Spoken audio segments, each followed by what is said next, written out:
This video explains how to create a character string with quotes using the R programming language. So without too much talk, let's dive into the R code. As a first step for this tutorial, let's create a character string with double quotes, as you can see in line 2 of the code. So after running this line of code, a new data object called xDouble is appearing at the top right. However, if we print this data object to the bottom in the RStudio console by running line 3 of the code, you can see that several backslashes are shown in front of the double quotes. So if you want to avoid these backslashes in your output, you can use the cat function, as you can see in line 5 of the code. And in this line of code, I'm simply applying the cat function to our data object xDouble that we have created before. So after running line 5 of the code, you can see that our output is shown without this 1 in front and without the backslashes. So in this first part of the code, I have explained how to create a character string that contains double quotes and how to show this character string without backslashes.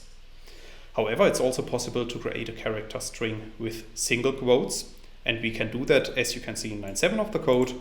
So in this case, I'm using double quotes to define our character string, and then within the character string, we can use single quotes. So after running line 7 of the code, you can see that a new data object called xSingle is appearing at the top right, and we can print this data object to the bottom in the RStudio console by running line 8 of the code. And then you can see that this time our character string is shown without backslashes, and you can see that within the character string our single quotes are shown. We can even remove the 1 in front and the double quotes using the cat function, as you can see in line 10 of the code. So after running this line of code, our character string is shown without the 1 in front and without the double quotes. That's all I wanted to explain in this video. In case you want to learn more on this topic, you may check out my homepage statisticsglobe.com, because on my homepage I have recently published a tutorial in which I'm explaining the content of this video in some more detail.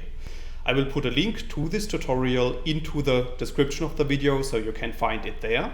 If you have liked this video or if you have any questions, let me know in the comments section below. I'll try to respond to all comments as soon as I can. Furthermore, make sure to subscribe to my YouTube channel to get notified about future video releases. I have already published about 500 videos on this channel, and I'm releasing new videos on a daily basis. Thanks a lot for watching. See you in the next video.